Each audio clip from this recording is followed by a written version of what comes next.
Good evening.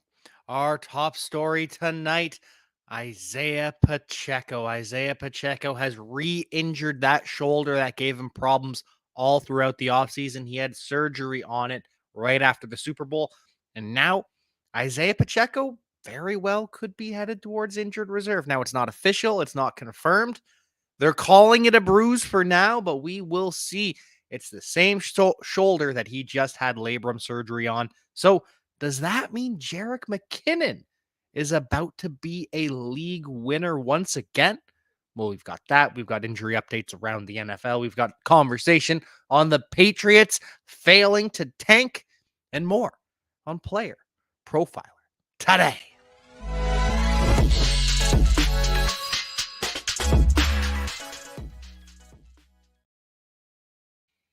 Happy to have so many friends on the show. What is up, Ruckus? Who scooped up McKinnon? Jerick McKinnon very well could be a league winner.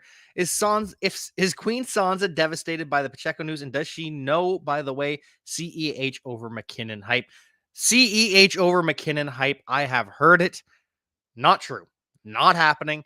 Don't believe it. Also, happy to have Anthony on the show here. But let's talk about the whole story. So Isiah Pacheco suffered a shoulder bruise, a shoulder contusion is what the Chiefs are calling it. Missed practice all week, and then he's out. Now, earlier today, we find out it is the shoulder that he had surgery on in the offseason, a torn labrum. And this is something that we have seen throughout careers, especially at the running back position. These shoulder injuries continue to flare up. And so what will likely happen is Isiah Pacheco misses this game. Maybe he misses next week. And then maybe he returns to a limited workload, but it's still going to be bothering him. Or maybe it causes him to miss a significant amount of time. Maybe the Chiefs rest up Isiah Pacheco for the playoffs, thinking, hey, we want to be at full strength. If we rush Isiah Pacheco out there right now, then are we doing a disservice to our Super Bowl hopes and dreams? So that's the thought process behind potentially placing Isiah Pacheco on injured reserve. And he very well could end up needing shoulder surgery once again this offseason. That is all to be determined. But for now, we know that Andy Reid is calling Clyde Edwards-Helaire the number one guy. CEH, former first-round pick, 32nd overall to the Kansas City Chiefs after they win the Super Bowl. What a mistake. And CEH going to get another track to be the number one guy. But what is the number one guy? Is that the guy that's running between the tackles? Is that the guy that plays the first snap? Well, that's fine. That makes sense for CEH to have that role because he is not as good of a pass catcher as Jerick McKinnon. And Jerick McKinnon called it load management when asked about what's been going on with Jerick McKinnon, why he hasn't played a whole lot. He's had the groin injury as well. So Chiefs coaches say, yeah, it's load management. We've been saving him for a moment like this. And that's what they did last year, too. After week 14, starting then, Jerick McKinnon was the RB1 in fantasy football. Literally, this time last year, the RB1 on the week. And then he followed it up again and was the RB1 again in week 15, first round of the playoffs. Now, he wasn't great in the second round, only RB19, but then finishes fantasy football championship, the RB7. Jerick McKinnon went on a run where he scored 9 touchdowns in just 6 games. Jerick McKinnon still has the juice. The Kansas City Chiefs have been saving him for this moment. They rode Isiah Pacheco early in the season because they could, knowing that when things got difficult, they'd be able to count on Jerick McKinnon to bail them out as a receiver and as his electric playmaking ability. And we're going to be looking at that once again. So my answer, Senor Football, is absolutely Jerick McKinnon over Clyde Edwards-Helaire. 99th percentile athlete. Beautiful. Absolutely beautiful. Lit up the J. Finally got some new batteries for this beautiful sign. Hopefully be lit up in the future. Once again, it looks so much better. But Jerick McKinnon, the J for Jerick McKinnon, J for Jack Cavanagh. Love to see it. Jerick McKinnon is going to be the guy. And now I hope I'm wrong. I hope Isiah Pacheco isn't out for an extended period of time. I hope Isiah Pacheco just misses this week, but just prepare for the worst. Prepare to be without Isiah Pacheco. Prepare for Jerick McKinnon to have league-winning upside. Now, rounding things out with the Kansas City Chiefs, a couple other updates. Left tackle Donovan Smith is going to be out this week. He suffered an injury during the game and was replaced by rookie left tackle Wanye Morris, a mountain of a man, filled in all right for a rookie, and we will see how he performs this week for the Kansas City Chiefs. And the Chiefs will also be without Justin Ross for another 6 games. He was on the commissioner's exempt list. The charges were dropped, but he was at one point facing felony criminal damage and misdemeanor domestic battery. NFL has suspended him for 6 games, so the Chiefs will get him back after that suspension has been served. Anyways, we've got more updates, more news across the NFL, talking about the Patriots, the Steelers, how electric that game is. It was a surprisingly good game yesterday. I could not believe it, but we'll get to that after a word from the Podfather.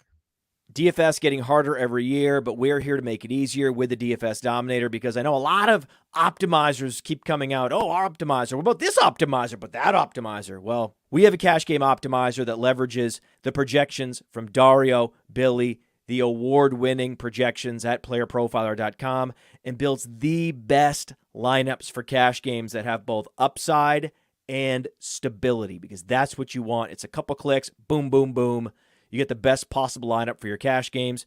But for tournaments, traditional optimizers don't work. That's why we have a Lineup Genius, which takes you through the process of building lineups the way they should be built. Which quarterbacks you want to be overweight on, then building stacks, then setting runbacks, then optimizing, and generating up to 150 lineups that you can easily import into DraftKings, into FanDuel. That's the DFS Dominator. It's only $45 a year, not a week, a year. Just go to Player Profiler, click on the DFS Dominator from the menu, and you won't be sorry. Hey, we're all starting new fantasy leagues all the time, and more often than not, where do we start our fantasy leagues at Player Profiler? On Sleeper, because it's the best. You can imagine my excitement when I saw Sleeper rolled out. Sleeper picks, baby. And game stacking is the path to positive returns with these pick'em games. Find that sneaky shootout and set most of the players to go over their projection for that week. Or you find a game going to get dragged into the mud and take every member of the passing game for less than their projections that week. And if you pick up to 8, that's how you 100x your payout on Sleeper. It's called the Hail Mary. So if you use promo code Underworld, you get a $100 instant deposit match. Check out Sleeper's terms and conditions for details. These Sleeper picks are live in over 25 states. Yeah, buddy. We are back, and the New England Patriots are out of the race for Caleb Williams. Now, they still very well could end up with Drake May, but Bill Belichick will not be allowing the Patriots to take Caleb Williams. And how ironic that Mitchell Trubisky ends up securing the future for the Chicago Bears. Panthers, 1 win. Wouldn't be surprised if they lost the rest of the season. And even if they do win, they still have another buffer game. Panthers need 2 wins to tie anyone else. Everyone else has 3 wins, including the Patriots. So no Caleb Williams for the New England Patriots. And part of it is just classic Bill Belichick. I know everyone freaked out about the offsides call, and it was a bad call. I disagree with it, but the reason that it was a false start call on the punt. The reason that call happens, if you listen to the Pat McAfee show, if you listen to Chuck Pagano, is because Bill Belichick told the refs before the game, hey, this long snapper, he will look back, he'll put his head down, and he'll snap. So if he looks up after doing that, watch, he's trying to draw us offsides. And it happened. He drew them offsides. It was a successful play by the punt team. Except Bill Belichick warned the refs ahead of time that was going to happen. And even though I don't think that's enough, it is technically a breaking of the rules. Bill Belichick up to his old tricks.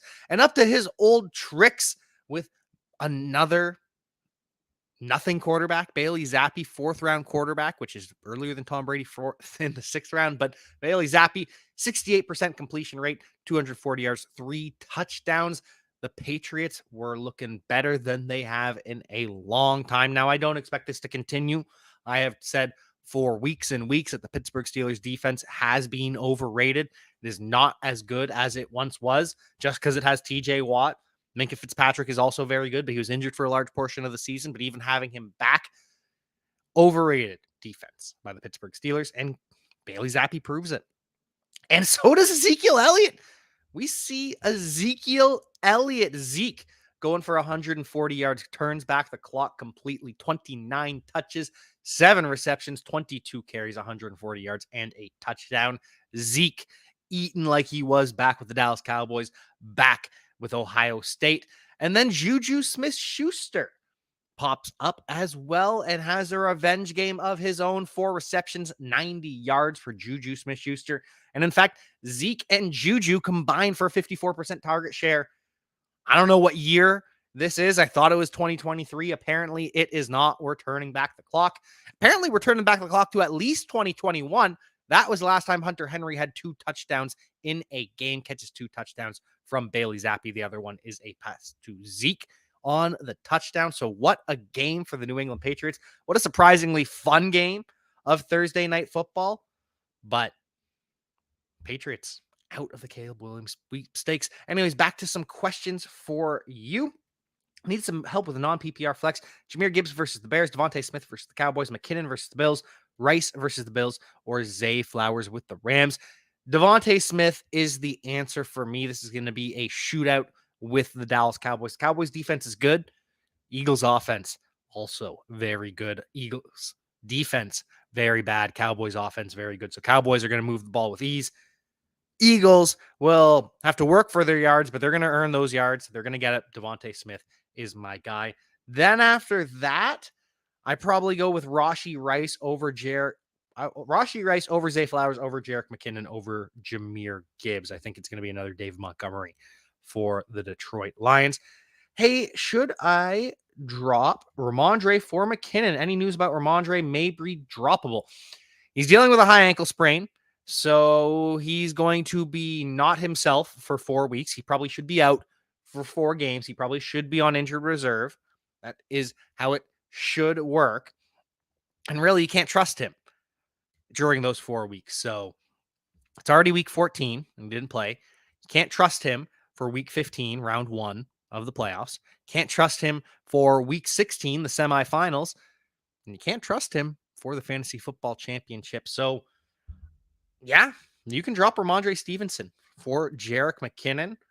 It feels gross, but the nature of the high ankle sprain and the fact that the Patriots aren't going to be competing, there's no sense in Ramondre coming back. And even if they do get him on the field early, even if he doesn't sit out the 4 games, you can't play Ramondre Stevenson. You just can't do it. So sorry you benched Ezekiel Elliott. I understand why you did. It was the obvious decision, but it still sucks. Stroud or Minshew this week? Oh, it's got to be CJ Stroud. Every week. You are never, ever sitting CJ Stroud for Gardner Minshew. Just can't do it. Won't do it. Random, but I know there's some DGens out here. Bookie on Max is a phenomenal show. Must watch. PPR, Puka versus Ravens, Rice versus Bills, Ridley versus Browns, Puka, right? Yep, Puka versus the Ravens, then Rice versus the Bills, and Ridley versus the Browns is my number 3 option, especially because Trevor Lawrence not healthy either. Rounding things out for the Pittsburgh Steelers, though, what a terrible game plan. Deontay Johnson, 57 yards and a TD. Pat Freiermuth, 7 targets, catches 3 for 18 yards. 19 yards for George Pickens. He is furious. Jalen Warren goes for 40 yards. Najee Harris goes for 48. Just an ugly game. At least Deontay Johnson gets a touchdown, even though I did not play him. McKinnon versus Keaton Mitchell. Ooh. Give me Keaton Mitchell because I want to see the week from Jerick McKinnon. No, give me McKinnon against the Buffalo Bills. Give me McKinnon against the Buffalo Bills while Isiah Pacheco's out. As soon as Pacheco comes back to Keaton Mitchell. But, ooh, I really like Jerick McKinnon now that Isiah Pacheco is out.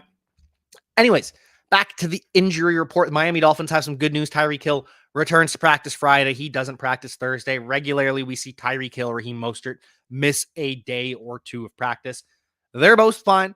And Tyreek Hill has said that even though he is on pace for 2,000 yards, even though he is expecting 2,000 yards, even though he wants it, even though he's already planned that he's going to buy an Aston Martin V12 if he does break the record, hit 2,000 yards, doesn't expect to be the MVP. In fact, would be happier if Tua Tagovailoa was the MVP. Tyreek Hill, great teammate to Tua Tagovailoa, gassing him up once again. Raheem Mostert also returns to practice on Friday. He's good to go.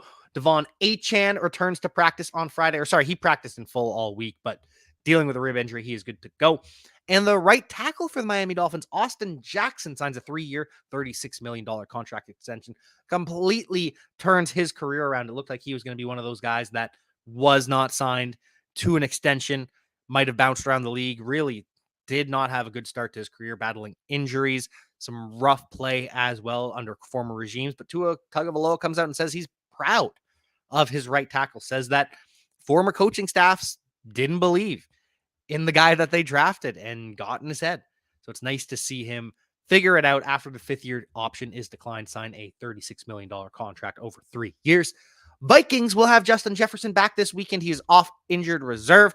He is off the injury report. He is full in practice all week, but you know that Justin Jefferson is so back. And Puka Nacua is still here. Shoulder injury off the injury report. Puka Nacua is a warrior. He is good to go. Unlike Tyler Higbee is doubtful with a neck injury, which just raises the ceiling, the touchdown upside of Puka Nacua, of Cooper Kupp. Speaking of tight ends, the Philadelphia Eagles will have Dallas Goedert back. He is in full. He's off the injury report. He is good to go, as is Mike McCarthy. Mike McCarthy had an appendectomy earlier this week, acute appendicitis surgery, gets that appendix taken out, and he's going to be coaching for the Dallas Cowboys against the Philadelphia Eagles on Sunday Night Football. What a game that is going to be. What a recovery that was for Mike McCarthy. And speaking of recoveries, Lamar Jackson is recovered from his illness. He missed practice on Thursday. Lamar Jackson every November, December starts battling illness all of a sudden. I don't know if it's the IBS that plagued him in the game where he had to leave for a couple quarters and come back. I don't know what it is, but Lamar Jackson recovered from that illness, whatever bug he had, and is now full of life, according to John Harbaugh. So no worries about Lamar Jackson.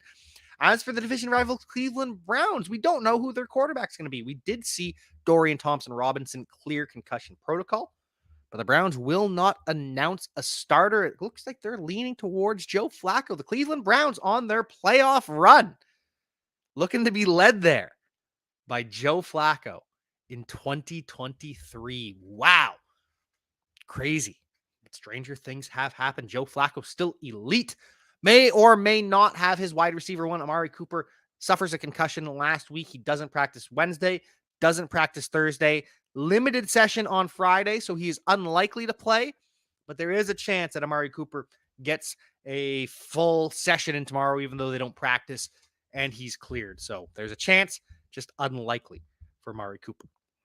Back to some questions here. Smash that like button for the J.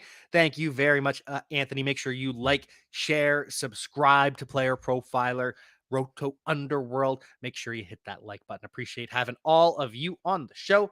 Sit one in PPR, Javonte, James Cook, or McKinnon. Ooh! Sit James Cook. Kansas City Chiefs defense is really, really good. Sit James Cook. I can't believe how I am on Jerick McKinnon. Once you start hitting me with these questions, I am all in on Jerick McKinnon. After play one, PPR, McKinnon, Keaton Mitchell, or Jackson Smith and Jigba. Ooh, Jackson Smith and Jigba is against the 49ers, so definitely not him. Already answered this earlier. It's McKinnon for me over Keaton Mitchell because Isiah Pacheco is out, though I do love Keaton Mitchell as well. How about Taysom Hill? Is he going to play? Taysom Hill, I don't know. I really don't know. I don't know what's going on with the New Orleans Saints in general.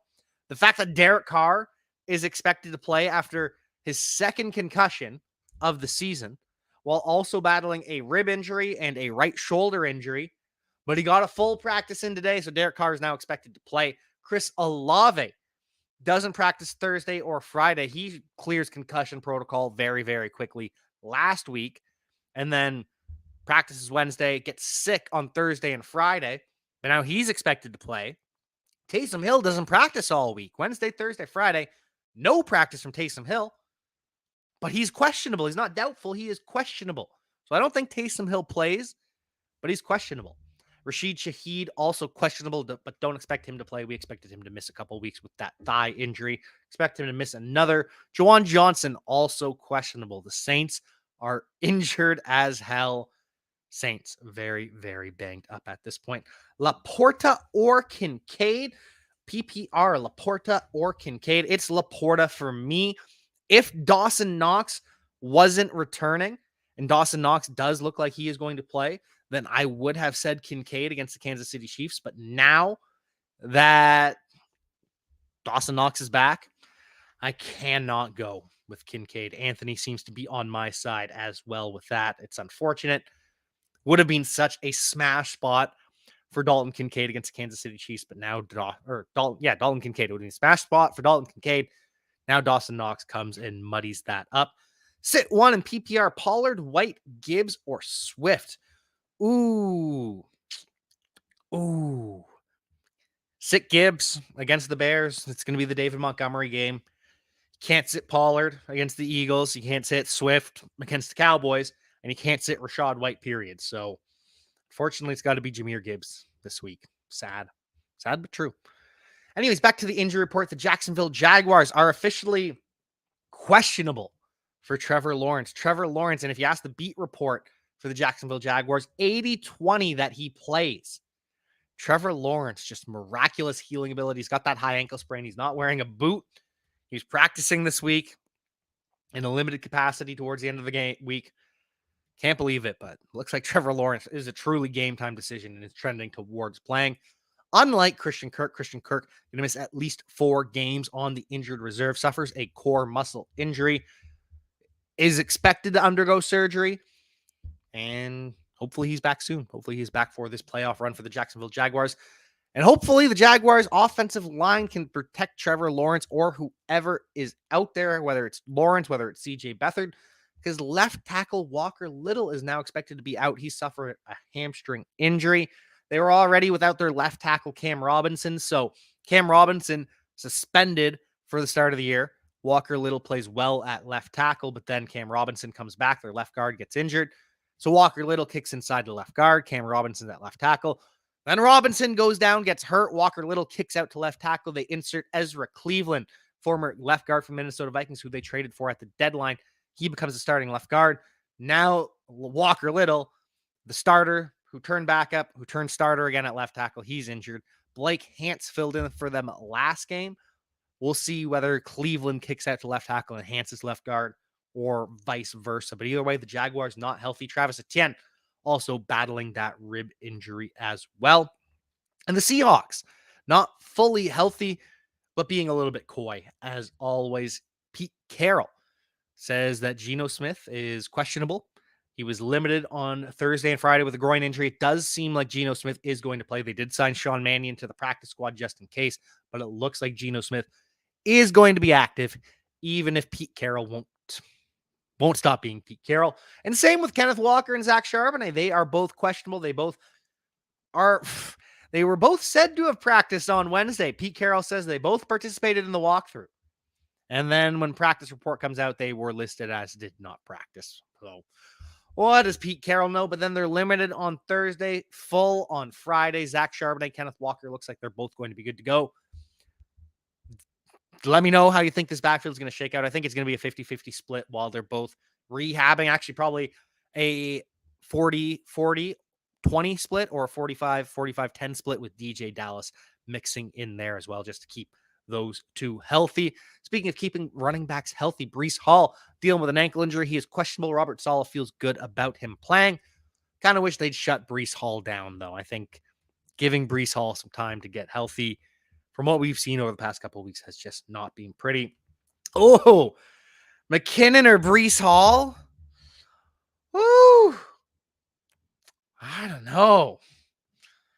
I might have to go Jerick McKinnon over Breece Hall based on what we've seen, and Dalvin Cook starting to phase him out. Might have to do that in one of my leagues, honestly. Sheesh, I can't believe it. Truly can't believe it. Maybe the Saints are tricking the info or keeping it a little bit confusing because they have the divisional matchup.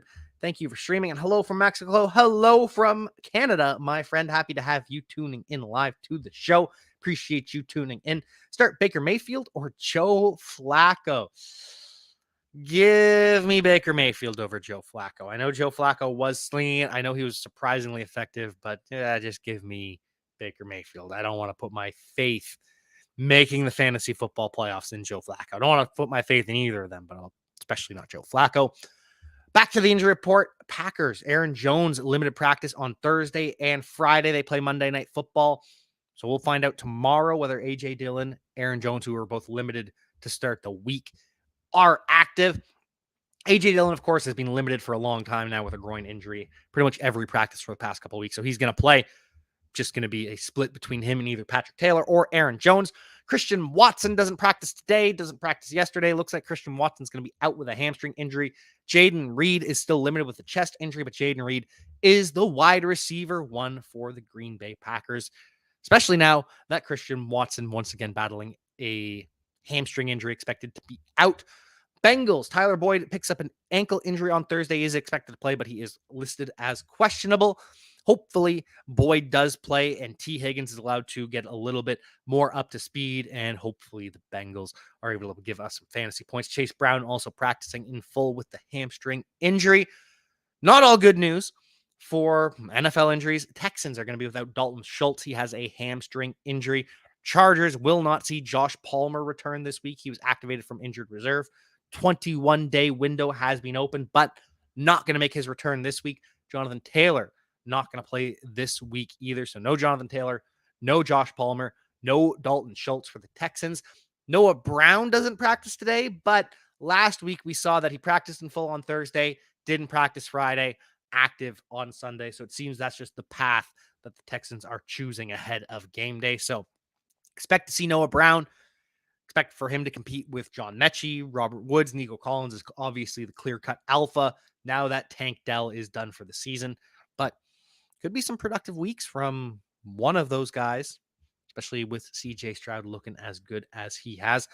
Last question, Roschon Johnson or Jalin Hyatt? Give me Jalin Hyatt. Roschon Johnson against the Detroit Lions. Lions, I know the Lions defense is not good, but they're actually pretty good in fantasy football against running backs. Running backs don't have a lot of big weeks running. Quarterbacks have very good weeks against the Detroit Lions. So if you're just looking at raw rushing stats, it's skewed because the Lions are awful at allowing yards to quarterbacks. But when it comes to running backs, they are actually pretty good at stopping the run, not allowing fantasy football points to be scored by the running back position. Alvin Kamara did have a good week, but that is just Alvin Kamara. 2023 is crazy with the McKinnon decisions as of today, huh?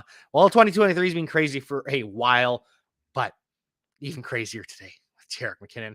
DeAndre Hopkins or Rashee Rice? Give me Hopkins over Rice slightly.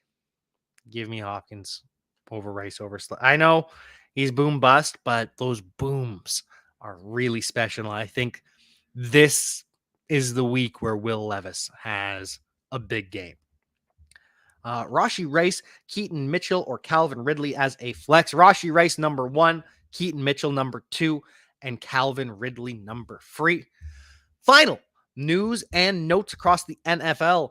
The Buffalo Bills. Oh, the Buffalo Bills. They are so moving on from Sean McDermott. A story came out flaming Sean McDermott. 25 current and former players and coaches, guys who worked with Sean McDermott, talking about how he's just not the answer for the Buffalo Bills, that he gets all tense on sidelines, which makes everyone else get stressed out.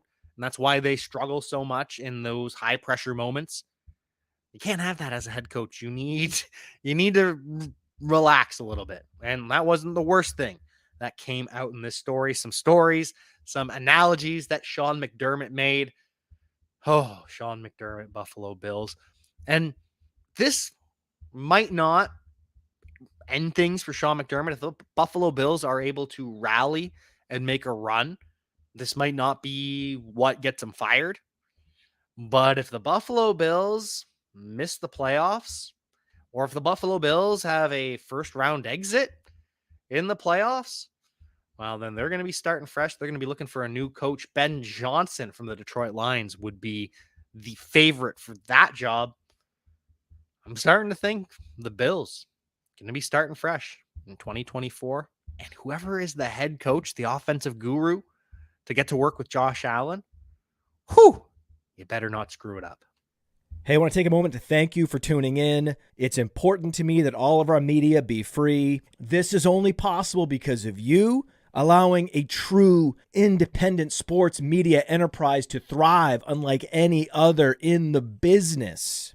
So please subscribe to the All In Package to continue to make all of this possible, to ensure that all of our stats, information, data, content is available to you, especially you, the people that get the site and get the show.